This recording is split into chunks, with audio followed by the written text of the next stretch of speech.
Tabernacle Incense, Ktoret Hasamim. Samim in Hebrew, modern Hebrew, means drugs. MDMA, smack, whatever, that's all samim. The word it's given in the Bible is spices, and there's quite a few different things which are described as spices, and we don't know what the nuances are because it's a very old language and a lot of it's been lost, so we can infer stuff. But anyway, Ktoret Hasamim, direct translation would be the incense of drugs. Take unto thee sweet spices, stacta and onycha and galbanum, sweet spices with pure frankincense, of each shall there be a like weight. Can you pass around the galbanum? In fact, can you sit someone's head? And thou shalt make it a perfume, a confection after the art of the apothecary, tempered together, pure and holy. So we've got 4 interesting substances there, and let's have a look at what they do. We've already talked about frankincense, working on the GABA receptors. Stacta, Pliny identified it as high-grade myrrh. Other ancient authors also did. Some people seem to think it's styrax. Onycha, really not sure about that. It could be a seashell, it could be styrax, benzoin, bdellium or cloves. Lots of different suggestions. Galbanum, we do know what it is. That's Ferula gamosa. It's been passed around now. It smells lovely. It's another opioid receptor agonist, has sedative actions. Now, the way that the scientists decide that something has sedative action is basically sticking a mouse on a hot plate and waiting for how long it takes to flinch, or they will put a mouse in some water in this place where it can't get out, and they'll see how long it tries to swim for. So they're quite horrific things if you're a mouse. And yeah, I just wanted to think about these things beyond the names, if we can. Right, so in the Bible, there are only 4 things in the Tabernacle Incense. And in the Talmud, which is a later collection of Jewish folklore and law, there are 16 different chemicals. Right, so we've already talked about those first 4. We also have myrrh, cassia, which is the Chinese cinnamon, which contains methyl charcoal, spikenard, which was the one that helps you remember, and saffron and costus, which both work on the opioid system. That made up most of it. And then there was also a few other things put in small amounts.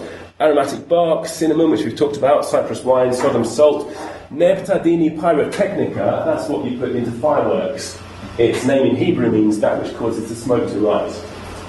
Jordan amber and Karshinalai. So we don't know what quite a lot of these things are, but we do know how they were used, and this is quite interesting. What was Karshinalai? Why was Karshinalai brought? To refine the onycha that it would be pleasant. Why was cypress wine brought? To steep the onycha that it would be pungent. So these people were preparing the resins and the incenses that were going into the temple incense, or rather the tabernacle incense. So these were masters of the art of pharmacology. And in fact, a lot of their techniques appear to have come from Egypt. The undisputed masters of science in the ancient world. And the mixing up of this stuff was a very serious business. If he omitted one of the spices, he was liable to the death penalty. It says this was done by certain families, or one family in fact, and they kept their secrets very carefully. In fact, there's a story of when the Talmud was written down, which is around the 1st century, and they were trying to get the oral tradition, trying to get the secrets out of these families. And one time a rabbi was walking along with a child in his family, and the boy was smiling. He said, "Why are you smiling?" He said, "Oh, I've just seen the plant, which is the plant which makes the smoke rise." And the rabbi said, "Oh, which one was it?" And the boy wouldn't tell him. And in fact, the boy died two weeks later, so no one ever found out. At that time, we think it's Nemu. Tadini pyrotechnica. So very serious secrets, these. He shall take a censer full of burning coals of fire from off the altar before Yahweh, and his hands full of sweet incense, beaten small, and bring it within the veil. So we're not talking about a little stick of champa here. We're talking about handfuls of finely beaten combinations of 12 or so psychoactive resins. And taking it inside the veil. This is the tabernacle, which is an extraordinary piece of kit described in the Bible. It's given over 4 chapters of extremely minute detail. So to put that into context, the Ten Commandments is about half a chapter. So what have we got? What is the tabernacle? Well, at the back of it is rather interesting. It has a chamber, which is 4.5 metres by 4.5 metres by 4.5 metres, and it was covered with four fabrics, two of which were skins. We don't know what skins they were, but one of them was used to make shoes, so it was a hard skin. And two other fabrics. And you can see here, there was this frame. The frame was made out of acacia wood, and the size of these was all stipulated, and we know that the fabric came all the way down to the floor, which you don't really need to do in a tent unless you're trying to keep it very airtight. And there are these other ones coming down here, and we even know the distance between the pegs that go into the ground. So it was a very, very well described bit of technology. And this veil here, in the temple times, it was described as a very thick veil. In fact, it was the width of a handstand. Okay, this veil is a normal veil. Normally veils, we think of them as shielding stuff from the eyes of the people outside, but why do you need such a thick veil in the inside? If it was to shield the eyes from what was going on inside, then it could be a thin veil, and if it really was to keep Yahweh inside, then he could probably punch his way out of a veil of any thickness. But it would be a very, very good way of keeping the smoke inside.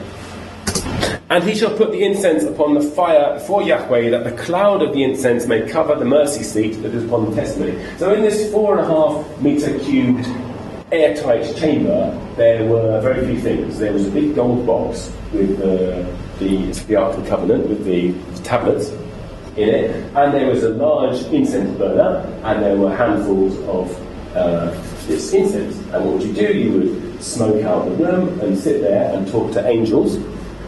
And when you finish talking to angels, you would go back out and you would tell your tribe what they need to know.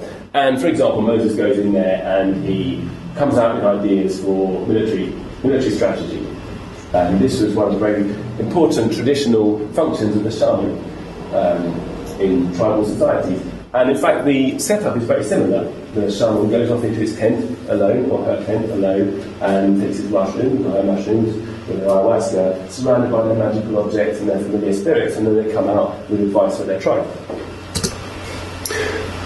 Through the agency of the cloud I will appear upon the ark cover, Leviticus 16. If you look at it in the Bible, you will see a different translation. This is a translation by Rick Strassman. Interesting chap. He wrote DMT, the spirit molecule, and also the soul of prophecy. And in it he looks at periods of...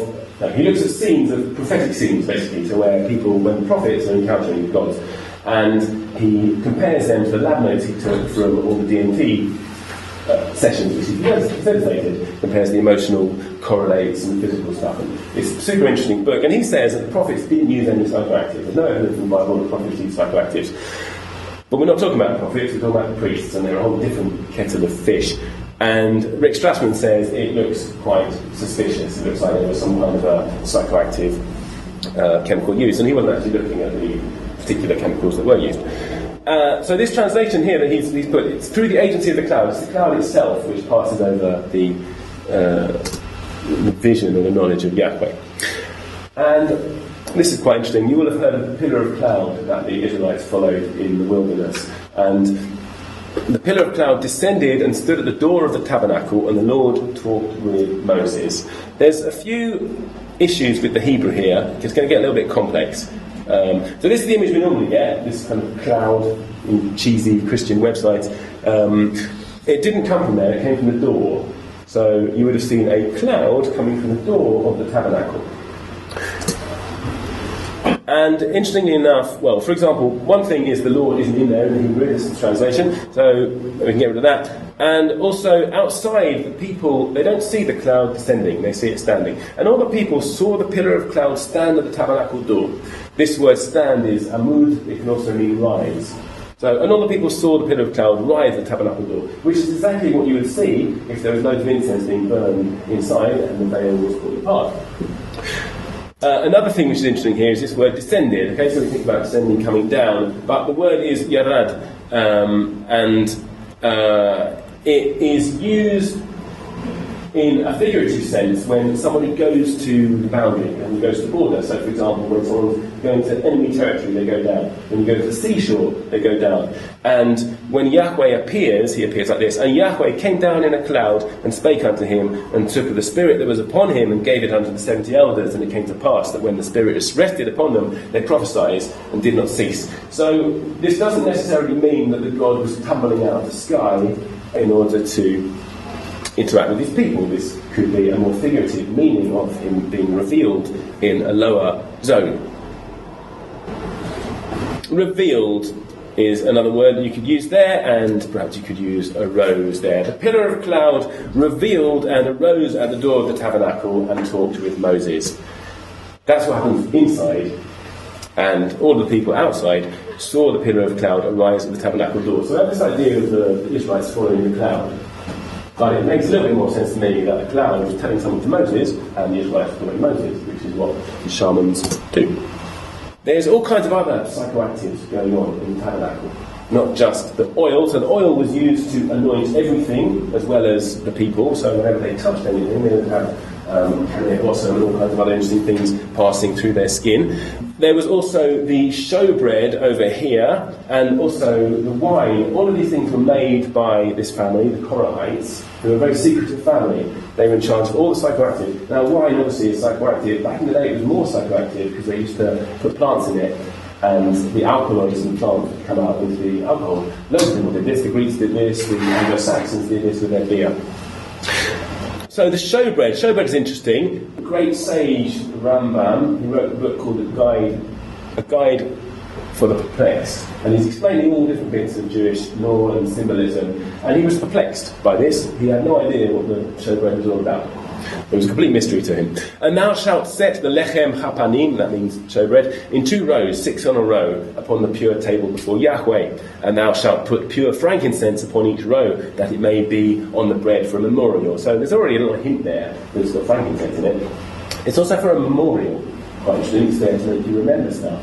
And in Jewish mysticism, like Psychoactive mysticism, insight and discovery is a process of remembering stuff. So when you're in the womb, the angels will come and teach you the entire Torah, and then when you're born, the angel will come and touches you on the lip, leaves this little groove in your lip, and you forget everything. And then as you go through your life, you discover stuff, and it's a process of remembering. So that's rather evocative, this idea of memorial. Something even more suggestive is the dosage. And in Simeon the Upright's time, a blessing was sent into the Omer. Simeon the Upright was one of the high priests who made the shewbread. That the 2 loaves of bread and the shewbread, and every priest who received only the size of an olive became satiated, and some was left over. So it doesn't really seem like a very good snack, olive, but it would be a good dose of some kind of psychedelic. And after Simeon the Upright's time, things went wrong. But after him, these things were cursed, and every priest got only the size of a bean, and the delicate priests refused to take it altogether, but the voracious ones accepted and consumed. It once happened, one took his own share and his fellows, and was nicknamed Robber until his death. So, things which suggest psychoactives here, the very small dose, the fact that one guy cooked it up better than another guy, the fact that it's Moorish, and the fact that some people, even as much as a bean was quite enough. Thank you very much. So, entheogens and the Bible. Are there any entheogens in the Bible? Are there any drugs in the Bible? Yes, there are loads of drugs in the Bible. What are they used for? They're used to introduce people to the Spirit of Yahweh. They're used for prophecy and divination. And we talked about that in terms of the shamanic way of doing things. Now, normally, the visions come to people when they're alone in the Bible. There's only one bit of the Bible where everybody sees a vision together, and it's in the wilderness, and it's at the time when they're all eating manna, and that's rather curious.